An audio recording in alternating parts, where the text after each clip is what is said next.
우리에게 주시는 하나님의 말씀은 세 곳입니다. 먼저 마태복음 3장 16절부터 17절까지입니다. 예수께서 세례를 받으시고 곧 물에서 올라오실새 하늘이 열리고 하나님의 성령이 비둘기같이 내려 자기 위에 임하심을 보시더니 하늘로서 소리가 있어 말씀하시되 이는 내 사랑하는 아들이요 내 기뻐하는 자라 하시니라. 두 번째 요한복음 7장 37절부터 39절까지입니다. 명절 큰날 곧 큰날에 예수께서 서서 외쳐 가라사대 누구든지 목마르거든 내게로 와서 마시라. 나를 믿는 자는 성경의 이름같이 그 배에서 생수의 강이 흘러나리라 하시니 이는 그를 믿는 자의 받을 성령을 가리켜 말씀하신 것이라. 예수께서 아직 영광을 받지 못하신 고로 성령이 아직 저희에게 계시지 아니하시더라. 마지막으로 사도행전 2장 1절부터 2절까지입니다. 오순절 날이 이미 이름에 저희가 다 같이 한 곳에 모였더니 호련히 하늘로부터 급하고 강한 바람 소리가 있어 저희 앉은 온 집에 가득하며 아멘.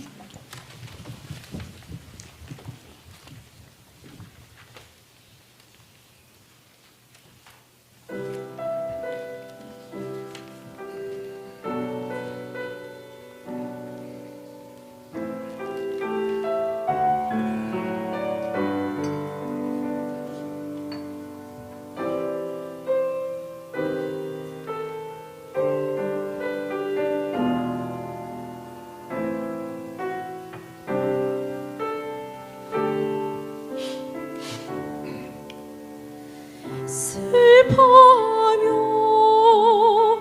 길을 가는 두 사람아,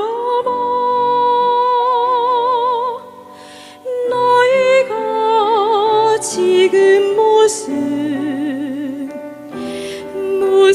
이야기 하고 가노?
영어에 엠블럼이라는 말이 있는데 국가나 기업이나 단체를 나타낼 수 있는 상징으로 쓰이는 문장이나 문양을 말합니다. 성령님께서도 엠블럼을 가지고 계십니다. 예수 그리스도께서는 육체를 가지신 사람의 몸을 입고 성육신하셨습니다. 누구나 다 볼 수 있도록. 그런데 성령님께서는 육체가 없으세요. 하나님의 영입니다. 비가시적인 하나님의 존재 방식입니다. 우리의 이해를 위해 하나님께서는 성경을 통해 우리들에게 성령님을 나타낼 수 있는 약간의 가시성을 띠고 있는 엠블럼을 주셨습니다. 성령님의 엠블럼이 아니에요. 그러나 그것을 볼 때 성령님의 사역을 어느 정도 볼 수 있도록 우리의 이해를 돕는 하나님의 계시의 한 방편이라고 생각을 합니다.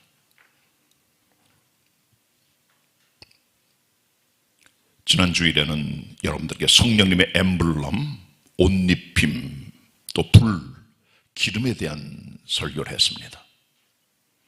이제 오늘은 두 번째 성령님의 엠블럼에 대한 설교를 하려고 하는데, 지난 주일에 보셨던 성령님의 엠블럼은 전부 다 무생물이에요. 불이나 기름이나 또 오늘 보실 다른 것들도 다 무생물이에요. 그러나 지금 설교하러 가는 이 성령님은 비둘기의 형체를 가지고 나타나셨다고 말씀을 해줍니다. 성령님의 다른 엠블럼은 비둘기입니다. 보통 비둘기는 평화의 상징으로 우리가 생각을 하죠. 그것도 사실입니다. 노아가 홍수 끝나가던 때에 물이 정말 다 감해진다 확인하기 위해서 비둘기를 날려보냈다는 기록이 나오죠. 그리고 돌아왔다 하는 비둘기 귀소 본능 얘기가 나옵니다. 그러니까 성경의 비둘기는 좋은 의미로 이렇게 쓰여지고 있음을 우리는 보게 되죠.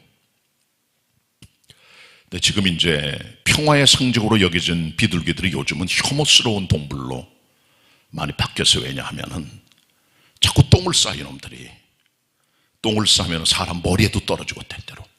여러분의 집에 지붕이라든가 아니면 자동차에 떨어지면 그거 여러분 빨리 안 주면 부식됩니다. 빨리빨리 닦아버려야 돼요.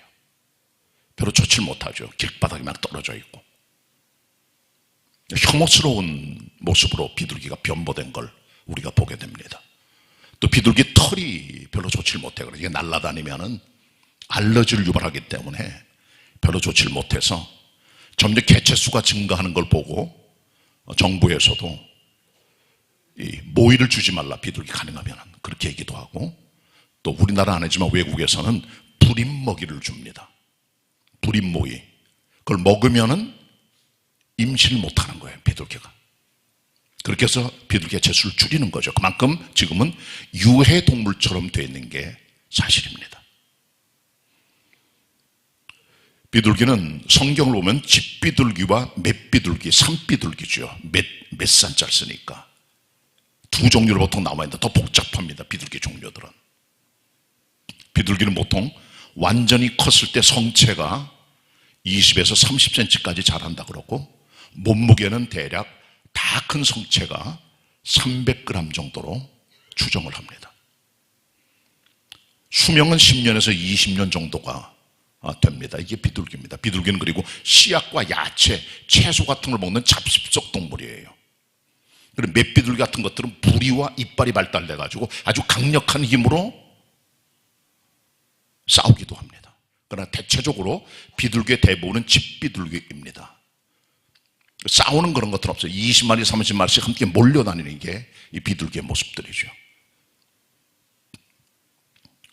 비둘기는 옛날부터 전속으로 활용됐습니다. 전속으로는 전달할 전자, 서신서자, 편지서자, 구는 비둘기 우자.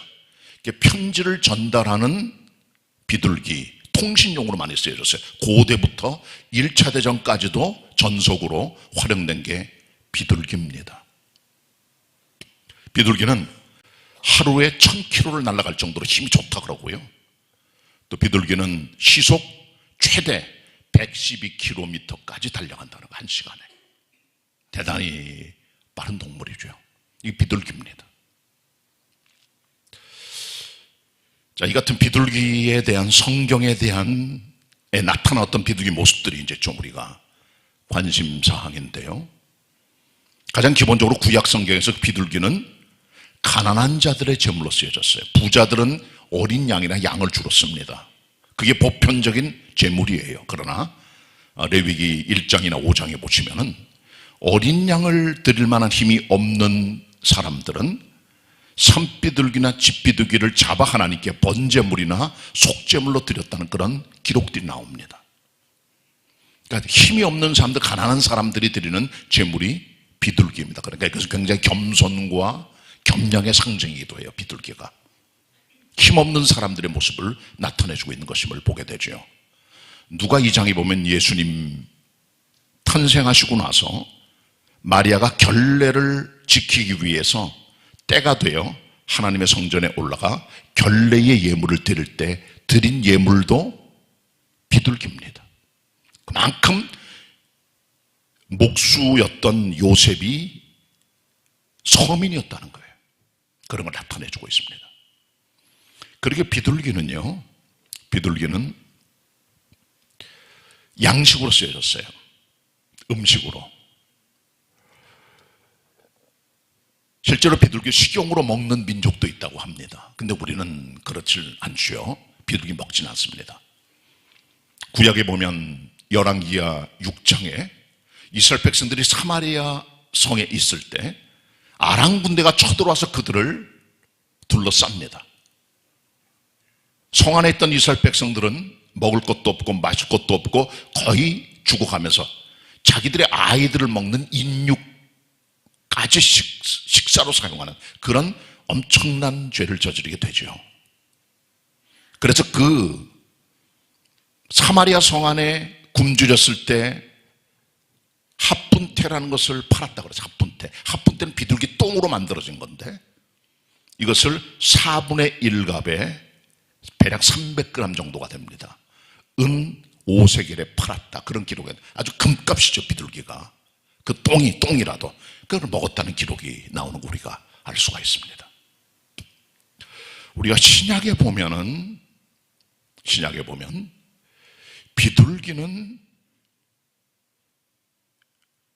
그리스도인들에게 주시는 하나의 독특한 거예요.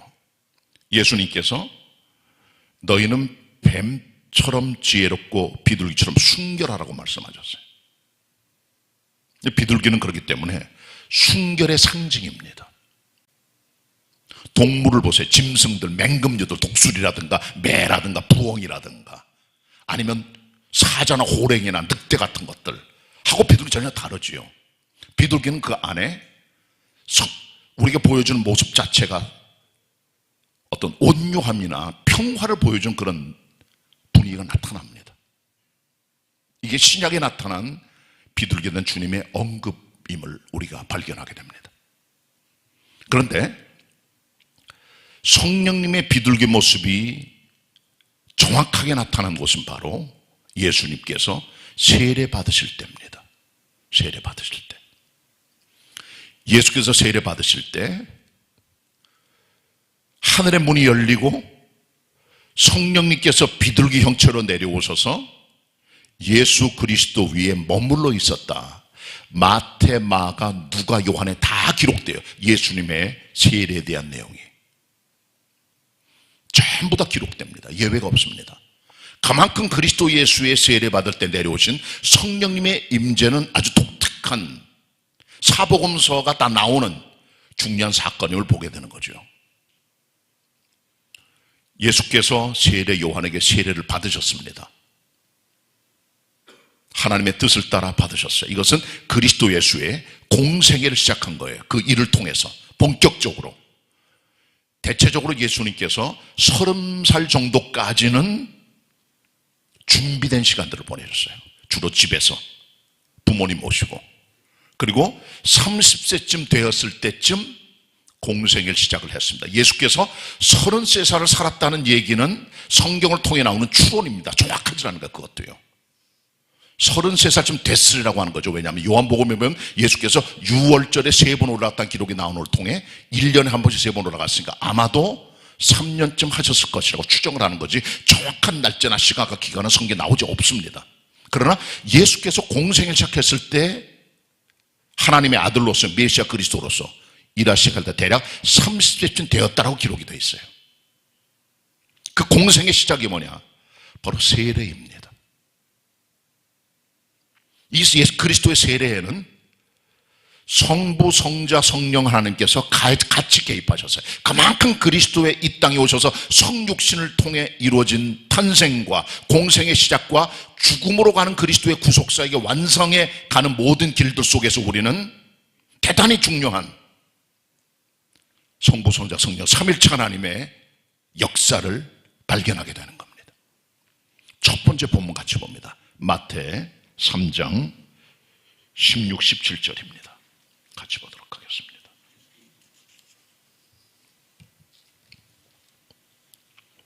같이 읽겠습니다. 한 목소리로. 마태 3장 16, 17 시작. 예수께서 세례를 받으시고 곧 무대에서 올라오실새 하늘이 열리고 하나님의 성령이 비둘기같이 내려 자기 위에 임하심을 보시더니 하늘로서 소리가 있어 말씀하시되 이는 내 사랑하는 아들이요 내 기뻐하는 자라 하시니라. 아멘. 성육신하신 예수 그리스도께서 세례를 받으십니다.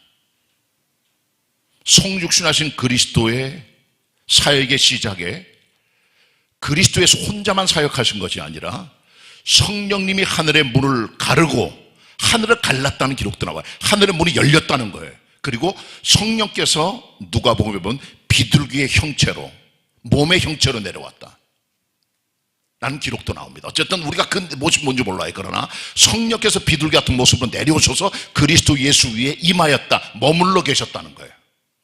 그때 하늘에서 소리가 들리는 거죠. 성부 하나님의 소리. 이는 내 사랑하는 아들이요 내 기뻐하는 자라. 그리스도의 성육신과 사역과 죽음에 대한 모든 것들 속에서 하나님의 뜻이 이루어지는 흡족함이 이루어졌다는 거죠. 그러니까 그리스도 예수의 모든 사역에는 예수 그리스도의 성육신, 성령님의 비둘기 같은 임재, 그리고 성부 하나님의 개입이 있었다는 거죠. 그러니까 그리스도 예수의 구속사역은 그리스도 혼자만의 사역이 아니라 성부, 성자, 성령이 함께 하시는 삼위일체 하나님의 역사임을 우린 발견하게 되는 겁니다. 우린 여기서 한 가지를 배워요. 왜 그리스도 예수께서 세례 받으실 때 성령께서 비둘기처럼 내려오셨는가? 비둘기는 서민들을 위한 겸양과 임마누엘의 상징입니다. 평화와 순결의 상징입니다. 온유함의 상징입니다. 그리스도 예수를 모신 사람들은 성령께서 비둘기처럼 내려오시는 것처럼 우리의 사역을 통해 그리스도의 겸손과 그리스도의 평화와 그리스도의 온유함이 나타나야 되는 것임을 보여주고 있는 거죠.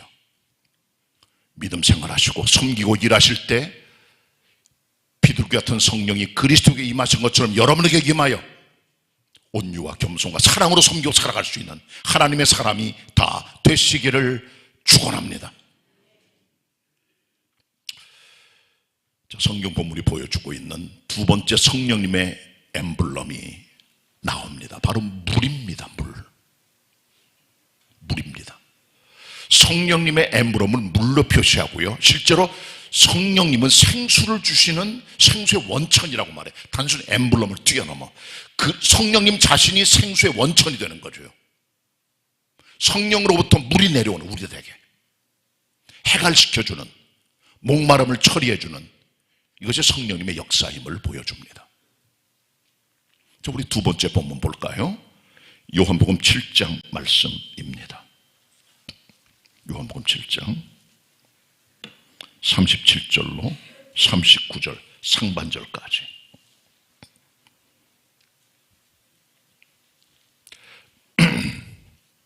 같이 읽겠습니다. 39절 상반절까지 봅니다. 37절부터 시작. 명절 끝날 곧 큰 날에 예수께서 서서 외쳐 가라사대 누구든지 목마르거든 내게로 와서 마시라. 나를 믿는 자는 성경의 이름과 같이 그 배에서 생수의 강이 흘러나리라 하시니 이는 그를 믿는 자의 받을 성령을 가리켜 말씀하신 것이라. 아멘. 그리스도 예수를 믿는 자에게 주시는 생수의 강을 성령님이라 그랬어요. 이건 단순히 상징이 아니라 실체입니다. 엠블럼 이상이에요. 이분이 성령님이십니다. 여기 보시면 명절 끝날에 주님께서 이 말씀을 하셨어요. 여긴 의미가 있습니다. 이 사건, 요한복음 7장에 벌어진 사건 배경은 초막절이 배경이에요. 초막절은 The Feast of Booths라고 합니다. 이스라엘 백성들이 출애굽을 해서 40년 동안 광야 생활을 합니다. 광야 생활은 텐트의 삶입니다. 나무 같은 거 꺾거나 아니면 여러 가지 임시 방편을 이용해 자기 몸을 더위와 추위로부터 가릴 수 있는 어떤 임시 방편의 텐트 형태를 만들었죠. 40년 그렇게 살았어요. 그것을 기념하기 위해서 가나안 땅에 들어가거든 너희들은 너희 조상들이 40년 동안 고난과 나그네 같은 텐트 생활했던 것을 잊어버리지 말고 초막을 지으라고 명령하세요. 레위기 23장 말씀. 초막은 각종 나뭇가지를 꺾어 만들어진 임시 거처입니다. 감람나무까지, 들감람나무까지, 화석류나무까지, 종려나무 가지 같은 걸 꺾어서 집을 만들어 임시방편으로 거기 들어가 사는 거 일주일 동안 일주일의 절기가 진행이 됩니다. 그리고 제8일에는 다 모여서 성회를 열어 말씀을 듣고 기도했다는 기록이 느헤미야 8장에 기록이 되어 있습니다. 이게 초막절입니다. 이스라엘 3대 절기 중에 하나예요. 이때를 다른 말로 수장절이라고도 해요. 초막절이 되면 모든 추수의 일이 거의 마무리가 져서 모든 추수가 다 끝나서 끝난 추수를 다 저장을 해요. 그리고 나서 초막절 지키는 겁니다. 그래서 이 초막절을 다른 별명으로 수장절이라고도 하는 겁니다. 이게 절기를 지킬 때 그들은 초막에 들어가 살면서 그들의 조상들의 살았던 고난과 아픔과 나그네 삶에 동참하는 삶을 갖게 되는 거죠. 이게 그들의 삶이다. 편안한 빌딩이나 어떤 지어진 건축물에 사는 게 아니라 텐트에 나가 살면서 우리의 나그네의 삶을 다시 돌이켜보는 거예요. 이 땅에 우리의 집이 없다는 거죠. 하늘의 집, 영원한 집, 가나안을 바라보는 성도의 삶에 대한 어떤 그림의 모습으로 이렇게 살아가게 되는 겁니다. 그런데 이 초막절기의 마지막 날, 일곱째 날이 하이라이트입니다. 이때가 되면 유대인의 전통에 따르면 예루살렘에 있는 실로암 연못이 있어요. 거기 제사장들이 가서 그 물을 떠다가 하나님의 제단에 뿌린다는 겁니다. 이것은 하나의 물이 없는 이스라엘 백성들에게 물을 달라는 하나님에 대한 간구와 갈망의 모습이에요. 물을 달라는 거죠. 그 큰 날, 초막절이 끝나는 그날, 일곱째 날 하나님 앞에 제사장들이 물을 부어드리는 것처럼 하나님 앞에 그리스도 예수의 말씀이 여기 나오고 있는 거죠. 그러니까 여기 나오는 주님의 생명의 말씀은 초막절 일곱째 날 드리는 하이라이트로서의 제사장이 물을 부어드리는 그 날의 의미랑 겹쳐지고 오버랩이 되는 겁니다. 그러면서 이 땅에 있는 실로암의 물이 아니라 내가 생수다. 가시적으로 예수 그리스도께서 생수의 원천 되심을 보여주고 있음이 본문의 메시지입니다. 물이 부어질 때 드려진 물의 눈에 대한 가시적인 의미가 그리스도 예수의 말씀을 통해 성취되고 의미가 더 깊어지게 되고 사람들에게 보여지는 눈에 안 보이는 하나님의 생수의 말씀이 도전되게 되는 거죠. 초막절 끝나는 날, 그 큰 날, 그 명절 절기 가장 큰 하이라이트는 그날 예수께서 물을 붓는 제사장들을 보시면서 물은 여기 있다 이 사람들아, 내가 물이야, 나를 믿는 자는 그 배에서 생수의 강이 흘러나리라고 말씀하고 계시는 것입니다.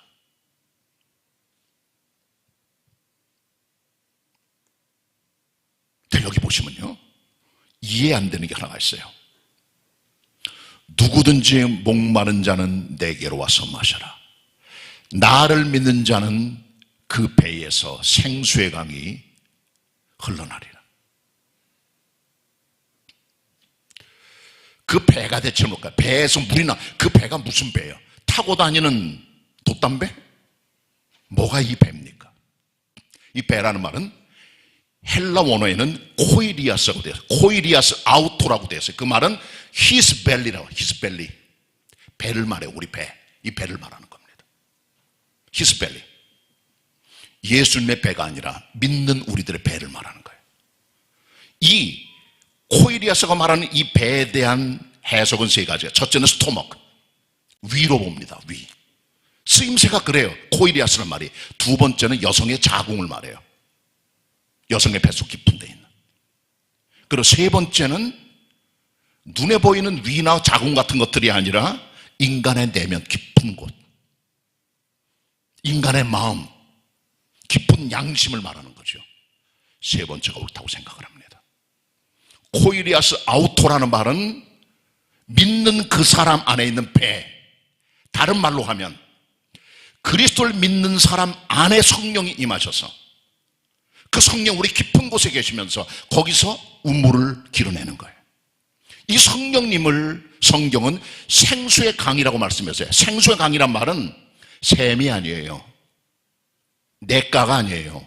생수의 강은 큰 강, 무진장한 엄청나게 광대한 물을 말하는 겁니다. 끊임없이 내려가는 물이 성령으로부터 부어진다는 거예요. 피를 갈구와 생명을 간구하는 제사장들이 실로암에서 가서 물을 길어다가 부어드리는 것처럼 성령께서 우리 가운데 임하셔서 우리에게 부어지는 성령의 생수가 우리를 적시고 우리의 해갈을 하고도 남음이 있는 무진장한 생명의 강이 된다고 하는 겁니다. 성경 말합니다. 원어도 그래. 생수의 강입니다. 흘러넘치는 겁니다. 적시는 겁니다. 만족할 만하게 주시는 겁니다. 이게 생수의 강입니다. 이걸 주신다는 거예요.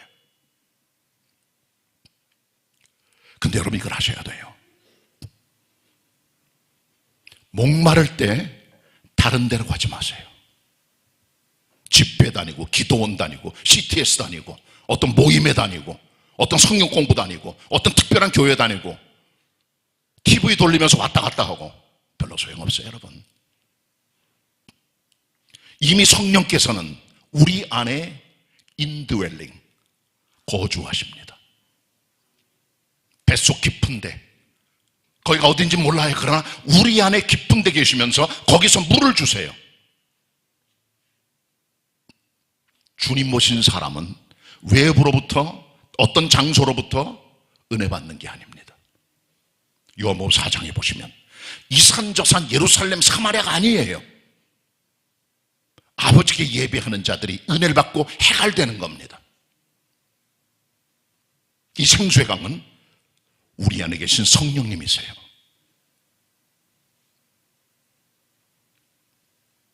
그리스도 예수를 구주로 믿는 사람, 그 안에 하나님의 영이신 성령님이 우리 안에, 우리 배 깊은 곳에, 우리의 영혼 깊은 곳에, 우리의 마음 깊은 곳에 계십니다.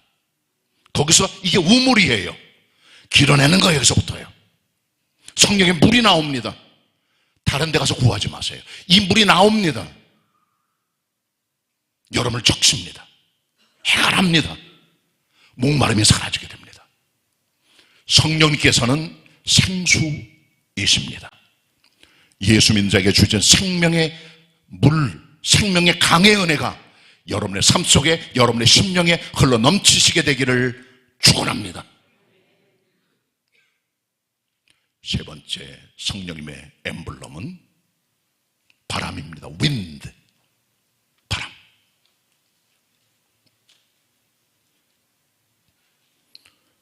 오순절날 120명의 예수 그리스도의 제자들이 함께 다락방에 모여 기도하며 하나님을 바라보고 있을 때 호련히 하늘로부터 급하고 강한 바람 같은 소리가 있어 거기 앉은 모든 집 위에 임하여 있었다. 여기 바람이 나와요. 성령님은 하나의 바람 같은 모습으로 기록이 됩니다. 세 번째 본문 같이 보도록 합니다. 사도행전 2장입니다. 사도행전 2장입니다. 같이 읽으실까요? 한 목소리로 시작. 오순절 날이 이미 이름에 저희가 다 같이 한 곳에 모였더니 호련히 하늘로부터 급하고 강한 바람 같은 소리가 있어 저희 앉은 온 집에 가득하며. 아멘. 바람 같은 성령이에요.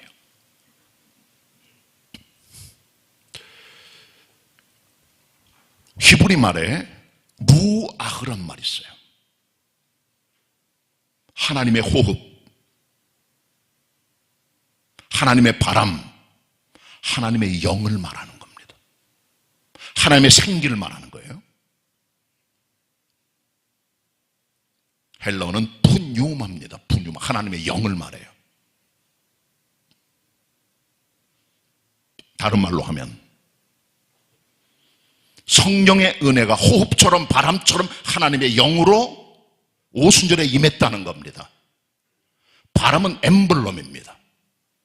눈에 보이진 않지만 소리가 들려요. 급하고 강한 바람 같은 강력한 소리가 들려 그들 위에 그 소리가 임했다는 거죠. 가득했다는 그 소리가. 바람 소리 같은 게. 바람은 성령님의 엠블럼입니다. 바람은 어디서 오는지 어디로 가는지 알 수가 없어요. 신비해요. 임의로 불어요. 예수님 말씀하셨어요. 성령으로 거듭난 사람들도 바람과 같다. 요한복음 3장 8절. 바람이 임의로 불매 어디로 가며 어디서 오는지 알 수 없음처럼 성령으로는 앉아도 그와 같다는 말씀은 바람 같은 성령이 주시는 신비로운 우리 안의 역사를 보여주는 거죠. 눈에 안 보이는 역사를 보여주고 있는 겁니다. 스가랴 6장 1절로 8절에 보시면 하나님께서 스가랴에게 비전을 보여주세요. 내가 무엇을 보느냐. 두 개의 노수로 만들어진 산이 나와요. 그 비전에 구리산입니다. 거기서부터 마차 4개가 나오는 거예요. 첫째 마차, 둘째 마차, 셋째 마차, 넷째 마차. 그리고 그 모든 마차를 끄는 말이 달라요. 첫 번째 마차는 홍마들, 붉은 말들이 와서 그것을 메고 끌고 가는 거예요. 두 번째 마차는 흑마, 검은 색깔을 가진 말들이 메고 끌고 가는 거예요. 세 번째 마차는 백마, 하얀 말들이 메고 끌고 가요, 이 마차를. 그리고 세 번째는 어룽주고 건장한 말들이 오더니 네 번째 마차를 끌고 나가는 거예요. 사방으로 나갑니다. 그러면서 스가랴 6장 5절의 말씀입니다. 이 네 말들이 뭐냐. 온 세상의 왕이신 주님 앞에 모셔섰다가 나가는 네 바람이라고, 윈드라 그랬어요. 그러나 헬라 원어의 정확한 의미는 영입니다. 바람으로 번역되지만 이 바람이 나가는 거예요. 이것은 하나님의 영, 하나님의 생명이 나가는 겁니다. 어디로? 동서남북 사방으로. 그 기록이 되어 있어요. 그리고 말씀합니다. 계속하여 북방으로 나간 자들이 나를 시원케 했다고 6, 8절에 말씀해요. 북방으로 나간 자들이 나를 시원케 했다. 네 바람이, 하나님의 사자들이, 하나님의 영이 동서남으로 흘러나갔는데 기쁨을 준 것은 바로 북방으로 나간 말들이죠. 사자들이죠.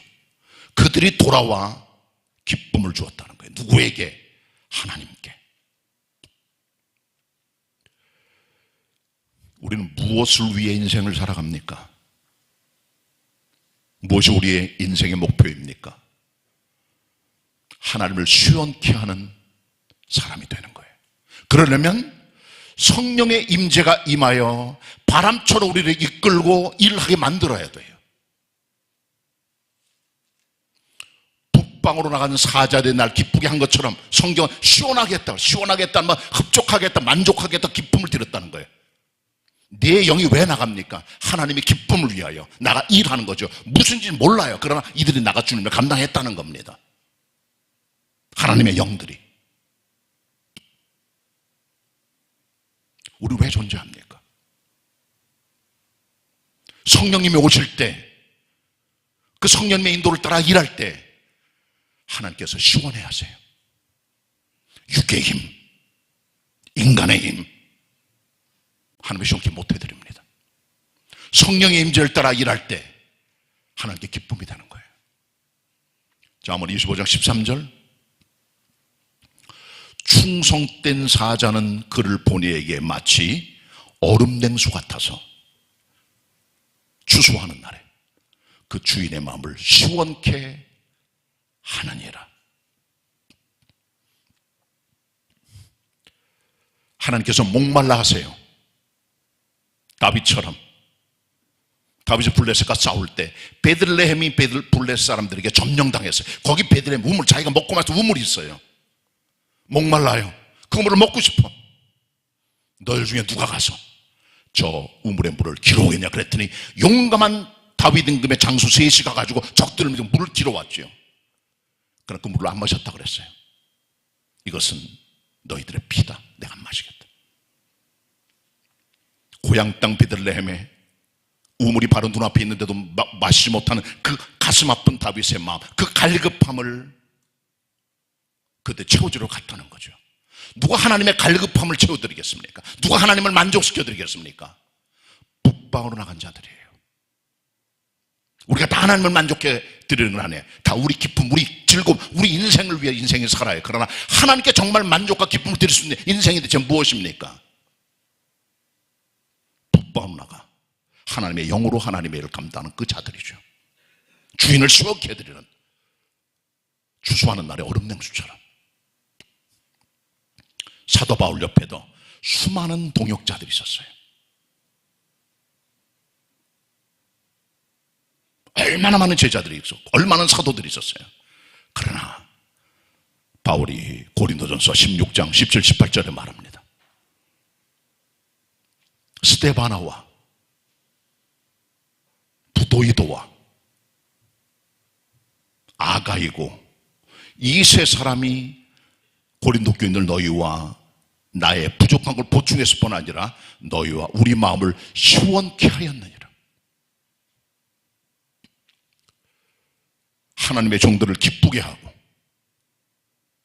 하나님께 기쁨을 드리고 성도들에게 즐거움을 줄 수 있는 시원한 믿음의 사람 되어야 되는 겁니다.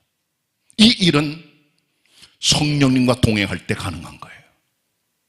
성령이 임하실 때 많은 바람이 나갔지만 북방으로 나간 자들이 돌아와 주인의 마음을 시원케 해드는 것처럼 바람 같은 성령의 역사로 하나님을 시원케 해드리는 믿음의 삶을 걸어가야 되는 겁니다. 성령님의 임재로 겸손, 온유, 평강으로 사세요. 생명의 물을 성령님으로 받으세요. 그리고 성령님의 힘으로 섬김을 통해 하나님께 시원함과 기쁨을 드릴 수 있는 성도들이 다 되시기를 축원합니다. 기도드리겠습니다. 주님, 성령님 우리들이 무지한 거로 성령님의 사역을 알 수 있도록 다양한 형태의 엠블럼으로 나타내 보여주심을 감사를 드리고, 주님, 비둘기 같은 성령님 모시고 우리의 삶이 겸손과 온유와 평강의 삶이 되게 하옵소서. 그리스도를 믿는 자들에게 주시는 성령의 생수의 강이 우리 안에 흘러넘쳐 목마름이나 부족함이 없게 생명의 물로 부어주옵소서. 생명의 바람이 주인을 시원케 해드리는 것처럼 우리의 삶 전체가 성령의 역사를 통해 하나님께 영광, 기쁨, 만족이 되는 삶이 되게 하옵소서. 예수 그리스도의 이름으로 기도드립니다. 아멘.